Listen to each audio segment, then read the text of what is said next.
তো hello guys, আমরা এখন জুরাইন যাচ্ছি একটা এসি কোম্পানিতে। তো এখানে এসিটার প্রবলেম হলো এসিটা 5-6 মিনিট ঠান্ডা হয়, এরপরে ঠান্ডাটা ছেড়ে দেয়। তো আমরা এই প্রবলেমটার সমাধানে যাচ্ছি। তো এখানে কি কি সমস্যা সে আরেক মিস্ত্রি দেখে গেছে, উনি বললো যে এটা কম্প্রেসারের পিস্টন খারাপ। তো আমরা যাই দেখি এখানে কি প্রবলেম আছে।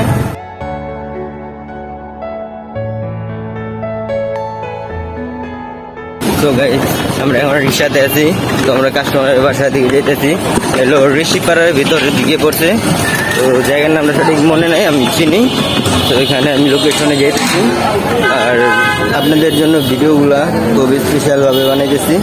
তো আপনারা ভিডিওটা দেখবেন মনোযোগ সহকারে, আর আমার চ্যানেলটি সাবস্ক্রাইব করবেন, আর লাইক দিয়ে কমেন্ট করে আমাকে সহযোগিতা করবেন, যাতে আমি আরও এই ধরনের ভিডিও নিয়ে আসতে পারি।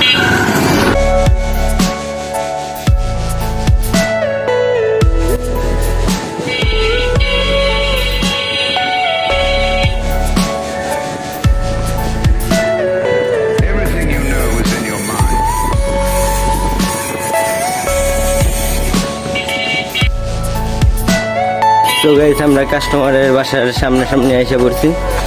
তো এই গলির ভিতরেই আছে বাসাটা।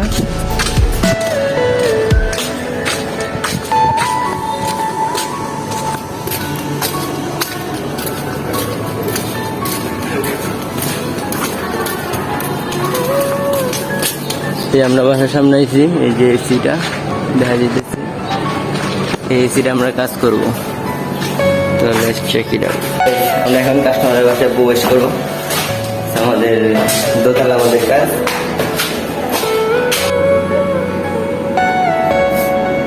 আমরা মিটারে 220 দিয়ে নিলাম। এখন আমরা মিটারটা লাগাবো, কত এম্পিয়ার আছে সেটা আমরা দেখবো। এম্পিয়ার আছে 7.6। আমরা এখন আউটডোর আইছি। আউটডোরের সাথে কি পরিস্থিতি,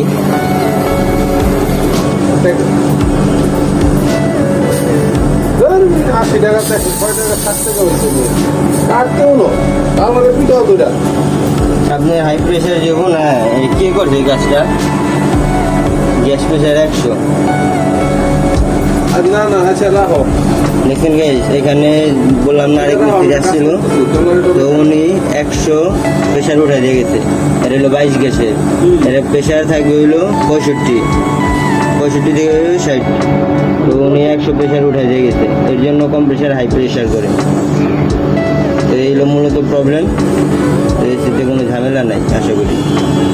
এসিটা আমি দিচ্ছিলাম, তো আমি চালাইছি, তখন টেম্পারেচারও কমাই দিয়ে গেছি, তো প্রবলেম হয় না। এখন আমি গ্যাস কমাইলেই এসিটা ওকে হয়ে যাবে।